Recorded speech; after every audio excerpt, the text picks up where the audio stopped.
Hello friend, स्वागत है आपका मेरे YouTube चैनल अनवीटेक में। आइए बच्चों, हम लोग मैकेनिक्स की अगली यूनिट की तरफ बढ़ते हैं, जिसका नाम है क्या, मूवमेंट। फर्स्ट यूनिट खत्म हो गई थी, एनालिसिस ऑफ फोर्स भी खत्म हो गया था, इंट्रोडक्शन ऑफ मैकेनिक्स भी खत्म हो, दोनों को मैंने एक ही यूनिट के अंतर्गत क्या किया था, खत्म कर लिया था। इसमें हम लोगों ने इक्विलिब्रियम भी पढ़ लिया था, टाइप्स ऑफ फोर्स भी पढ़ लिया था, इफेक्ट भी पढ़ लिया था, मैकेनिक्स को परिभाषित भी कर लिया था। ये सारी चीजें क्या हो चुकी थी, खत्म हो चुकी थी। ठीक है, तमाम लॉ थे, फोर्स से संबंधित टेंगल लॉ था, आपका समांतर चतुर्भुज नियम था, पैरेललोग्राम लॉ था, ये सब सारी चीजें क्या हो गई थी, खत्म हो गई थी। इसके बाद हम लोग चलते हैं बेटा मूवमेंट की तरफ। तो देखिए मूवमेंट होता क्या है, तो मैंने यहाँ पर लिख दिया है, आपका नोट्स बेहतर बने इसलिए मैंने सारी चीजें देखिए बच्चों एकदम रखी है। आप चाहें तो इसका स्क्रीनशॉट ले लें, सिर्फ आपको समझना रहेगा, ठीक ना।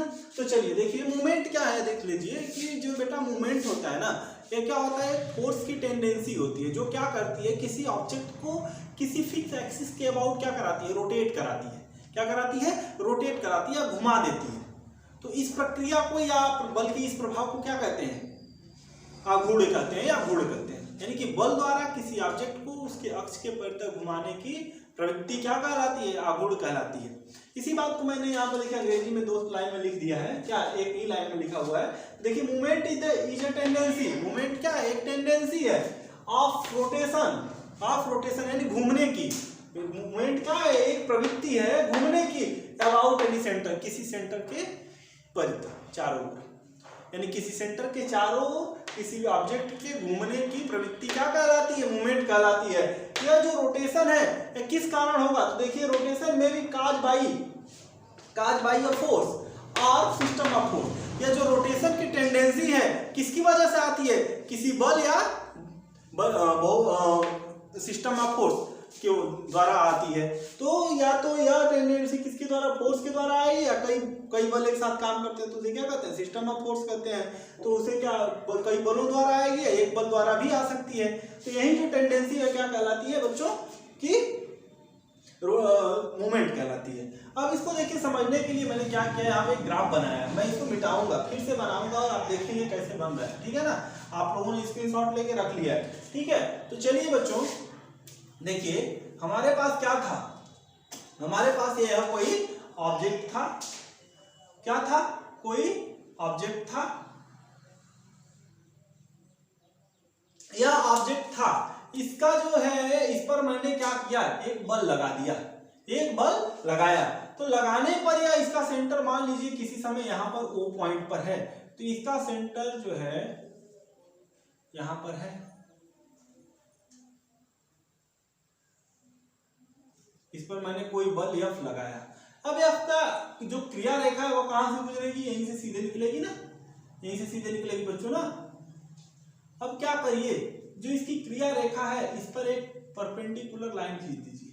क्या करिए, परपेंडिकुलर लाइन खींच दीजिए, एक लंबवत रेखा खींचिए। मान लीजिए कि यह कहां पर काट रही है, बिंदु M पर काट रही है। कहां काट रही है, M पर। और O से M की जो दूरी है बेटा वो क्या है, R है। क्या है, R है। और O से M की दूरी क्या है, R है।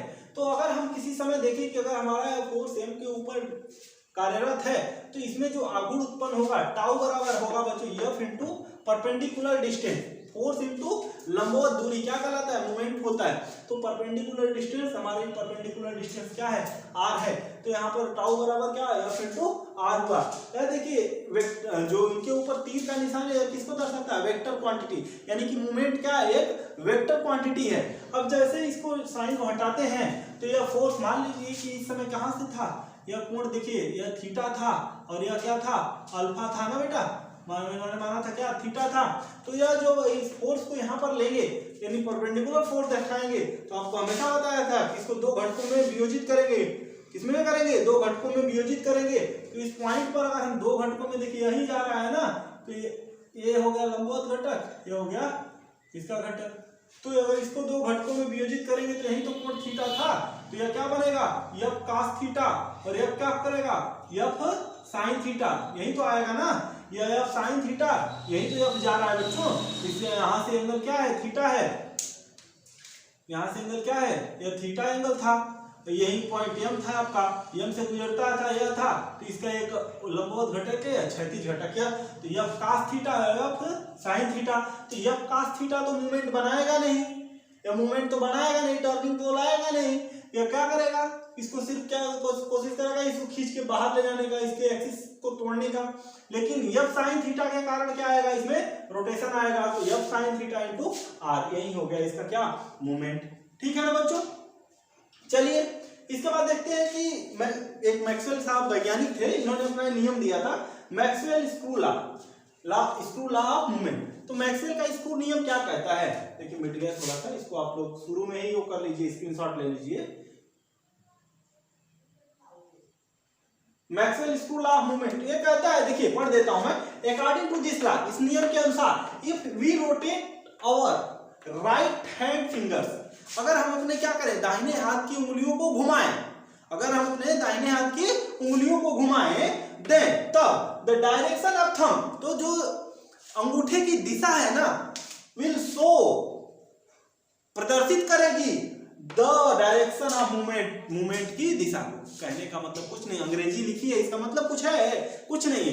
इन्होंने मैक्सवेल साहब ने बताया कि अगर हम अपने दाहिने हाथ की अंगुलियों को घुमाएं, क्या करें, अंगुलियों की घुमाएं, तो जो अंगूठे की जो दिशा होती है वो किसको प्रदर्शित करती है, मूवमेंट की दिशा को प्रदर्शित करती है। किसको प्रदर्शित करती है, मूवमेंट की दिशा को प्रदर्शित करती है।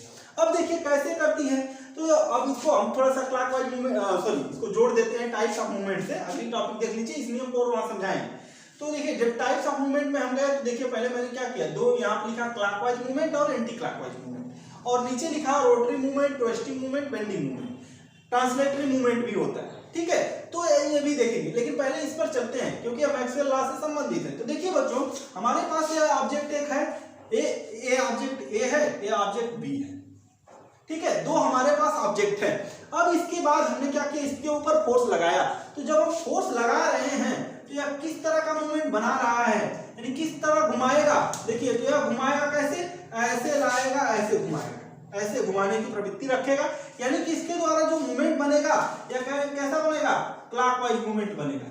कैसा मूवमेंट बनेगा, क्लॉकवाइज, घड़ी की सुइयों की दिशा मूवमेंट बनेगा। तो इस तरह का जो मूवमेंट होगा इसमें क्या होगा, क्लॉकवाइज मूवमेंट होगा, क्लॉकवाइज मूवमेंट होगा इसमें। और डायरेक्शन ऑफ मूवमेंट क्या होगी, डायरेक्शन ऑफ मूवमेंट क्या होगी, डाउनवर्ड नीचे की तरफ, डाउनवर्ड नीचे की तरफ, यानी कि जो इसमें मूवमेंट की दिशा होगी वो क्या होगी, डाउनवर्ड नीचे की तरफ। सिंपल यही होता है बच्चों, डाउनवर्ड नीचे की तरफ होगी। डाउनवर्ड नीचे की तरफ मतलब, अब जैसे यह है, इसकी दिशा ऐसे करेंगे तो यह क्या होगा, घूमेगा और नीचे जाएगा, जाने की कोशिश करेंगे नीचे। नट बोल्ट खोलते हो ना बेटा, तो वही चीज है, नट बोल्ट को जब आप कसना रहता है, नट को जब कसते हैं बोल्ट में, तो क्या करते हैं, क्लॉकवाइज घुमाते हैं, जब खोलना होता है तो एंटी क्लॉकवाइज। तो वही जो मूवमेंट कहाँ है, मूवमेंट तो करा रहे हैं, तो कैसा मूवमेंट करा रहे हैं, जब कस रहे हैं तो क्लॉकवाइज करा रहे हैं, और जब खोल रहे हैं तो एंटी क्लॉकवाइज करा रहे हैं। ठीक है, तो इसको समझ गए। इसके बाद एंटी क्लॉकवाइज मूवमेंट को समझिए। देखिए बच्चों, जब यह फोर्स है इस पॉइंट ऑब्जेक्ट बी के ऊपर लग रहा है, तो इसलिए क्या करेगा, पॉइंट ओ के सापेक्ष इसे क्या करेगा, इस दिशा में घुमाएगा। किस दिशा में, एंटी क्लॉकवाइज दिशा में घुमाने की कोशिश करेगा। क्या करेगा, एंटी क्लॉकवाइज दिशा में घुमाने की कोशिश करेगा।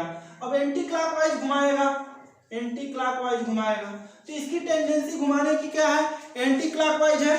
और जो दिशा है, जो दिशा है वो क्या होगी, मूवमेंट की दिशा क्या होगी, अपवर्ड ऊपर की ओर, और अपवर्ड ऊपर की ओर, और एक पॉइंट के रूप में प्रदर्शित होगी, अपवर्ड ऊपर की ओर। यानी कि इस तरह से आप करेंगे तो क्या होगा, खुलेगा, खुलेगा ना, और इसकी दिशा क्या होगी, ऊपर की तरफ होगी। तो इसको आप लोगों ने समझ लिया ना कि क्लॉकवाइज मूवमेंट क्या है, एंटी क्लॉकवाइज मूवमेंट क्या है। तो मैक्सवेल लॉ यही कहता है कि देखिए इसमें क्या होगा, इसको जब घुमाएंगे तो अंगूठे की दिशा क्या कर रही है, मूवमेंट को दर्शा रही है, तो अंगूठे की दिशा कहाँ जा रही है, नीचे की तरफ। लेकिन जब खोल रहे हैं तो अंगूठा देखिए खोलते समय क्या होगा, ऊपर की तरफ भागेगा। तो ऊपर की तरफ भागेगा तो यानी क्या होगा, एंटी क्लॉकवाइज मूवमेंट, और क्लॉकवाइज मूवमेंट बना है। जब कस रहे हैं तो क्लॉकवाइज मूवमेंट बना रहा है, जब खोल रहे हैं तो एंटी क्लॉकवाइज बना रहा है। ठीक है, इतनी चीजें समझ में आ गई बच्चों ना, मैक्सवेल लॉ भी समझ में आ गया। ठीक है, अब बच्चों बढ़ते हैं हम लोग इस अगले मोशन के अकॉर्डिंग टू इसके रोटेशन की तरफ। रोटेशन के हिसाब से देखते हैं कि यह कितने प्रकार का मूवमेंट होता है। तो देखिए, एक होता है रोटरी मूवमेंट, या इसी को कहते हैं टर्निंग मूवमेंट। रोटरी या टर्निंग मूवमेंट, दूसरा है ट्विस्टिंग मूवमेंट और अगला है बेंडिंग मूवमेंट। तो बेटा ये तो आप लोगों ने समझ लिया, इसको मिटा दूं ताकि फिगर बना के आपको समझाने में थोड़ा सा आसानी रहे इन सब सारी चीजों को।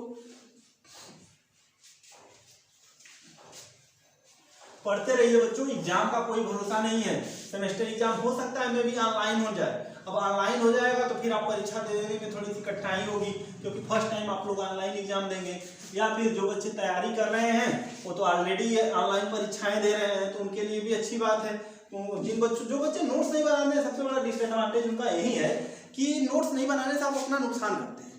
नोट्स एक बार हो जाएगा तो आप उसको पढ़ते रहिए बार बार, या फिर कुछ जो चीजें भूल रही फिर से एक बार नेट खोलिए, यूट्यूब खोलिए, मेरे चैनल को देखिए, सही में समझ में आ जाएगा।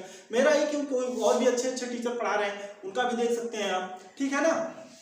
तो देखिए बच्चों, इसके बाद रोटरी मूवमेंट। तो रोटरी मूवमेंट को मैं समझाता हूँ। आप देखिए, अगर कोई ऑब्जेक्ट है रोटरी या टर्निंग मूवमेंट, ये क्या कर रहा है, अपने एक्सिस के अबाउट क्या कर रहा है, सिर्फ रोटेट कर रहा है। क्या कर रहा है, सिर्फ रोटेट कर रहा है, आगे नहीं बढ़ रहा है। जैसे मान लीजिए, जैसे साइकिल खड़ा कर दीजिए, साइकिल को आपने खड़ा कर दिया, अब उसके पहिए को हाथ से घुमाइए, पहिए को हाथ से घुमाइए, तो देखिए क्या होता है, एक्सल के ऊपर जो पहिया लगी रहती है वो क्या करती है, सिर्फ एक्सल के अबाउट घूमती रहती है। एक्सल पर ही क्या रहती है, घूमती रहती है। क्या वो अपनी जगह छोड़ के जाती है, नहीं जाती है, सिर्फ टर्न करती है। या तो आप उसको टर्न कराइए क्लॉकवाइज, या तो एंटी क्लॉकवाइज टर्न कराइए, ठीक है। तो इस प्रकार का जो मूवमेंट बनेगा तो क्या करेगा, इसको ऑब्जेक्ट को घुमाएगा। यानी कि देखिए, यह ऑब्जेक्ट है, इसके ऊपर आपने क्या किया, फोर्स लगाया। फोर्स लगाने से क्या होगा, मान लीजिए इसकी रेडियस क्या है, आर है, तो यह क्या करेगा, यह मूवमेंट बनाएगा एफ इंटू आर। इसके कारण, एफ इंटू आर के कारण यह क्या होगा, अगर यहाँ पर यह फिक्स है, यह क्या है, फिक्स है, तो यह सिर्फ और सिर्फ क्या करेगा, ऐसे रोटेट करेगा या ऐसे रोटेट करेगा, क्लॉकवाइज या एंटी क्लॉकवाइज, सिर्फ क्या करेगा, रोटेट करने की कोशिश करेगा, ठीक है बच्चों। इसके बाद देखिए twisting movement. Twisting movement, twisting movement बच्चों देखिए, आप लोगों ने जब क्या करिए कि कोई ऑब्जेक्ट ले लीजिए, अरे भाई टर्निंग मूवमेंट, जैसे कि आपके सब ट्यूबवेल देखे हैं आप लोग ना, ट्यूबवेल देखे होंगे, इंजन देखे होंगे, फ्लाईव्हील देखे होंगे, तो फ्लाईव्हील क्या करती है, टर्निंग मूवमेंट बनाती है। फ्लाईव्हील जो आईसी इंजनों में लगी रहती है, डीजल इंजन में बगल में बड़ी सी व्हील लगी रहती है, वो क्या करती है, वो टर्निंग मूवमेंट बनाती है सिर्फ। तो अभी क्या है, फ्लाईव्हील की गति कैसी है, टर्निंग मूवमेंट है। आप पुल्ली की गति कैसी मूवमेंट है, शाफ्ट के ऊपर पुल्ली कसी रहती है, उसका मूवमेंट कैसा है, टर्निंग मूवमेंट है। वो अपने एक्सिस को छोड़ के नहीं जा रहा है, अपने सेंटर ऑफ रोटेशन को छोड़ के नहीं जा रहा है, अपने उसी सेंटर पे, अपने स्थिर जगह पे ही रोटेट कर रहा है। तो इस तरह का रोटेशन का सब क्या है, टर्निंग मूवमेंट है या रोटरी मूवमेंट है। इसके बाद ट्विस्टिंग मूवमेंट है। देखिए बच्चों, ट्विस्टिंग मूवमेंट क्या है, अगर हमारे पास कोई ऑब्जेक्ट है इस तरह का, देखिए ऑब्जेक्ट है इस तरह का, अब आप इसके ऊपर क्या करें, फोर्स लगाते हैं और इसको क्या करते हैं, घुमाने की कोशिश करते हैं, कपल लगा के घुमाने की कोशिश करते हैं। तो क्या होता है, यहाँ पर देखिए, इसमें जो है कि ऐंठन आ जाता है। क्या आ जाता है, ऐंठन आ जाएगा, ऐंठन आ जाएगा, ऐंठन आ जाएगा। मतलब उसमें क्या होगा, एक मूवमेंट ऐसा क्रिएट होगा जो कि उसे टर्न नहीं करा पाएगा, पूरा 360 डिग्री रोटेट नहीं कराएगा, लेकिन क्या करेगा, उसको कुछ घुमा देगा, ट्विस्ट घुमा देगा, हेलिक्स लाएगा, उसमें हेलिक्स एंगल टाइप का बना देगा। तो इस तरह का मूवमेंट क्या कहलाता है, ट्विस्टिंग मूवमेंट। अरे भाई देखिए, ज्यादा नहीं समझ में आ रहा, तो कपड़ा निचोड़े है ना, कपड़ा निचोड़ते समय आप क्या करते हैं, एक हाथ से कपड़ा पकड़ते, दूसरे हाथ से निचोड़ते। तो निचोड़ते हैं जब, तो वही क्या है, क्या वो 360 डिग्री रोटेट करता है पूरा, नहीं, पूरा ऑब्जेक्ट रोटेट नहीं करता है, सिर्फ आप लोगों ने उसके क्या कर रखा है, फिक्स कर रखा है। अब उसे आप क्या कर रहे हैं, रोटेट करा रहे हैं, रोटेट कराने की कोशिश कर रहे हैं, मूवमेंट लाने की कोशिश कर रहे हैं, फोर्स द्वारा रोटेट कराना चाहते हैं। तो ये रोटेशन पूरा नहीं हो रहा है, रोटेशन पूरा नहीं हो रहा है, उसमें क्या आ रहा है, हेलिक्स बनते जा रहे हैं, ठीक है। तो इस तरह का जो है रोटेशन क्या कहलाता है, इस तरह का रोटेशन मूवमेंट क्या कहलाता है, ट्विस्टिंग मूवमेंट कहलाता है। अगला है बेंडिंग मूवमेंट। बेंडिंग मूवमेंट कुछ नहीं बच्चों, जैसे देखिए, यह ऑब्जेक्ट है हमारा कोई, यह ऑब्जेक्ट है, इसके ऊपर हमने क्या किया, इस तरह का बल लगाया। तो इस तरह के बल लगाने से ऑब्जेक्ट ने क्या किया, कोई रोटेशन तो परफॉर्म नहीं किया, बल्कि यह क्या किया, अपने जगह से थोड़ा सा झुक गया, क्या किया, झुक गया। अब झुक गया तो इसके इस तरह के झुक जाने से क्या करेगा, यहाँ पर देखिए कुछ एंगल बनेगा। तो जो ये झुक गया, यही झुकना ही इसका क्या कहलाता है, झुकने की प्रवृत्ति है, या इस तरह का रोटेशन क्या कहलाता है, या इस तरह की गति क्या कहलाती है, बेंडिंग मूवमेंट कहलाती है। इस तरह का मूवमेंट बेंडिंग मूवमेंट कहलाता है। ठीक है बच्चों, तो अभी तक आप लोगों ने जान लिया क्या, रोटेशन मूवमेंट जान लिया, मैक्सवेल लॉ ऑफ मूवमेंट जान लिया, इसके बाद टाइप्स ऑफ मूवमेंट जान लिया। अब जो है इसमें हम लोग पढ़ेंगे लॉ ऑफ मूवमेंट, जो कि नेक्स्ट वीडियो में हम लोग पढ़ा जाएगा बच्चों। अभी तक आप लोगों ने जो भी पढ़ा, जो भी समझा, उसको थोड़ा सा नोट्स बनाते रहिए, किताब ले लीजिए, क्वेश्चन सॉल्व करते रहिए और लगातार अपना जो है परफॉर्मेंस जारी रखिए बच्चों। ठीक है ना, तो अभी आपको बस इतना ही सजेशन दूंगा कि अब आप बस अच्छे से अच्छा अपना नोट्स बनाइए, पढ़िए। थैंक यू बेटा। चैनल को सब्सक्राइब कर लीजिए, जिन बच्चों ने सब्सक्राइब नहीं किया सब्सक्राइब कर ले, शेयर करना तथा लाइक करना न भूलें। थैंक यू बेटा।